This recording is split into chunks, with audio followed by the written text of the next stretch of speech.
રાજકોટ જિલ્લાનું ધોરણ 10નું પરિણામ જાહેર થયું। રાજકોટમાં કુલ 88.10% જેટલું પરિણામ આવ્યું છે। રાજકોટની અનેક ખાનગી સ્કૂલમાં ભવ્ય સફળતા મળી। ઊંચા પરિણામથી વિદ્યાર્થીઓમાં ખુશીનો માહોલ જોવા મળ્યો। રાજકોટના 4262 વિદ્યાર્થીઓએ A1 ગ્રેડ મેળવ્યો છે। 7296 વિદ્યાર્થીઓએ A2 ગ્રેડ પ્રાપ્ત કર્યો છે। વાલીઓએ સંતાનોની સફળતા બદલ ગૌરવની લાગણી અનુભવી।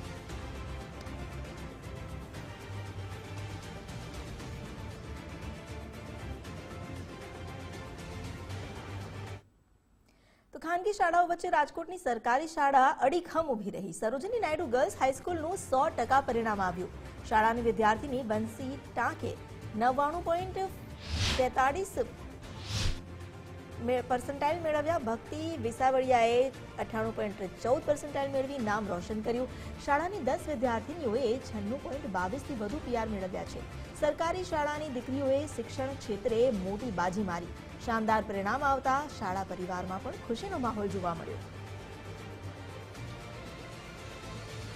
અમારી સાથે જોડાયા છે સંવાદદાતા રહીમ લાખાણી। રહીમ, ધોરણ 10ના પરિણામ આજે જાહેર થયા છે। મોટા ભાગે લોકો ટ્યુશન અને ખાનગી સ્કૂલોને પ્રિફર કરતા હોય છે, પરંતુ સરકારી શાળાની વિદ્યાર્થીનીઓએ એ સાબિત કરી દીધું કે જ્યારે અભ્યાસ કરવો હોય અને મન મક્કમ હોય તો પછી કોઈ પણ અવરોધ નથી નડતા।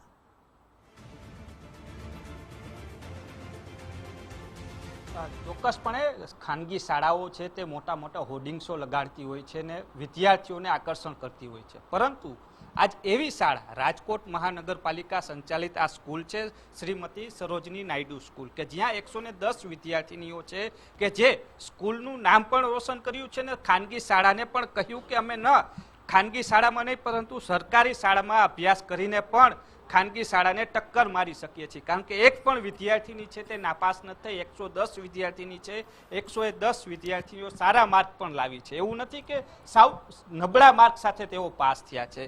બહેન છે તેમની સાથે વાત કરશું, કારણ કે આ શાળાના ન માત્ર વિદ્યાર્થીઓ પરંતુ શિક્ષકો પણ એટલી મહેનત કરી છે, કારણ કે ખાનગી શાળાની વચ્ચે પોતાની શાળાને પણ ટકાવી રાખવી, કારણ કે રાજકોટ મહાનગરપાલિકા પણ શિક્ષણ પાછળ એટલી જ મહેનત કરતી હોય છે। બેન, આ શું કહેશો, કેવો મહેનત કરી હતી, પહેલા મારે એ જાણવું છે।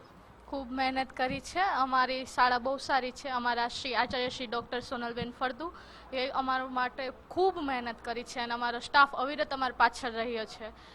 કોઈ પણ મુસીબત નથી આવવા દીધી। અમને દરરોજ 4 વાગ્યા લગીને ભણાવ્યું છે અને મારા માતા પિતાએ પણ અમારો ખૂબ સપોર્ટ કર્યો છે। માતા પિતા શું કરે છે? મારા પપ્પા દુકાનદાર છે અને મારી મમ્મી હોમમેકર છે। તમે વાંચન કેટલી કલાક કરતા? કારણ કે આમ તો એમ કહેવાય છે કે ખાનગી સ્કૂલમાં ભણે એટલે ટ્યુશન લેવું પડે। તમે ક્યાંય ટ્યુશનમાં ગયા કે અહીંયા જ અભ્યાસ કર્યો? ના, કોઈ પણ ટ્યુશનમાં નથી ગયા। અમારી શાળામાં જ ફોલોઅપ ચાલુ રહેતા દરરોજ 4 વાગ્યા લગીના। બેન, શું કહેશો, સરકારી સ્કૂલમાં અભ્યાસ કરી એટલે કે કોર્પોરેશનની આ સ્કૂલમાં અભ્યાસ કરીને આટલું સારું પરિણામ કેવું લાગે છે? પહેલા ના, સારું લાગે છે।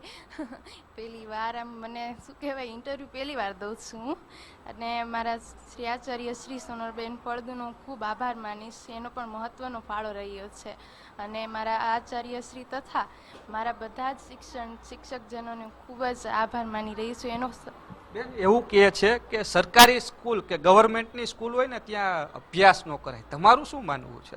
ના, એવું નથી, તમે જ જોઈ લો। એટલે રિઝલ્ટ જ કહે છે। બેન, તમે 10માં હતા, કેટલા પર્સન્ટેજ આવ્યા, શું કહો છો? મારે 96.80 PR આવ્યા છે અને પર્સન્ટેજ 91% છે। કેવું લાગે છે આમ એ નહીં એટલે થોડુંક વિશ્વાસ નથી થતો અને પપ્પાને એવું કેવું વધારે શિક્ષકોને બધાને એમ થાય કે મારા છોકરી, અમારા સ્કૂલમાં જે છે મેડમ બધા ઈશ્વરી અને આચાર્યશ્રી એ લોકો અમને દીકરીની જેમ રાખે છે, બધી સુવિધા પૂરી પાડે છે અને કેમ કે જે આપણી ઘરની જ છોકરી આપણી દીકરી હોય અને એવી રીતે આપણે ભણાવે, સમજાવે અને પૂરેપૂરું ધ્યાન રાખે છે।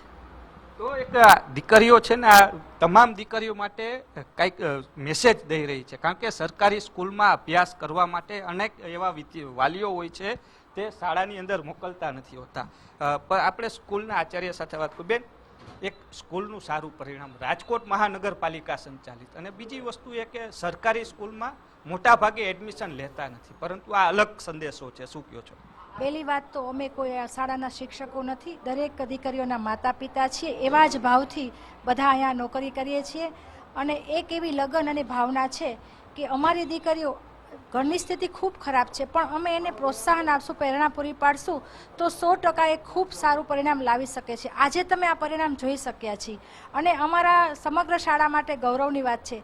રાજકોટ મહાનગરપાલિકા દ્વારા મને ખૂબ પ્રોત્સાહન મળે છે. હું ગમે ત્યારે પણ ત્યાં અધિકારીઓ અને પદાધિકારીઓ પાસે જાઉં છું તો ક્યારેય ના નથી પાડતા કે બેન તમારે કોઈ પણ પ્રકારની જરૂરિયાત હોય ત્યારે મૂંઝાવાનું નહીં, પણ દીકરીઓનો વિકાસ થાય એના માટે હંમેશા તમારે પ્રયત્ન કરવાનો છે. તો ડ્રોપ આઉટ રેશિયાની વચ્ચે એક મોટા સમાચાર કહેવાય, કારણ કે દીકરીઓ છે તેને અભ્યાસ કરાવવાની પછી ડ્રોપ આઉટ કરાવી દેતા હોય છે 8મા ધોરણ પછી. પરંતુ આજે અલગ સંદેશો છે કે સરકારી સ્કૂલની અંદર અભ્યાસ કરતી દીકરીઓ પણ કાંઈ કમ નથી, કારણ કે તે ધારે એવું રિઝલ્ટ છે તે લાવી શકતા હોય છે. બેન, હવે આ લગભગ તમારી પાસે અભ્યાસ કરવા આવશે, શું કહો છો? હવે આ દીકરીઓની જવાબદારી પણ તમારી રહેવાની છે. હા, હવે અહીંયા જ્યારે એડમિશન લીધું હોય 9મા ધોરણમાં, ત્યારે 6, 7, 8 પ્રાઇમરી પૂરું કરીને આવી હોય તો ઘણી બધી 50 દીકરીઓમાં હોય, પણ અમારા શિક્ષકો એ 9 અને 10માં એટલું બધું મહેનત કરે છે, સવારના 7 થી 4 વાગ્યા સુધી કન્ટિન્યુ. અને જે દીકરી નબળી છે એને સ્પેશિયલ પર્સનલ બોલાવી અને એક ટીચર અમે એવા રાખીએ કે જે દીકરીઓ નબળી છે એને પર્સનલ કોચિંગ આપીને 4 વાગ્યા સુધીમાં એમાં જે ઘટે છે એ પૂરું કરીએ છીએ. અને હવે એ દીકરીઓ અમારી પાસે 11, 12માં આવશે, એટલે જે દીકરી 94, 95, 93 PR લઈને આવી છે એ દીકરીને અમે પ્રોમિસ આપીએ છીએ કે એ દીકરીને અમે 99. જી, આભાર આપનો.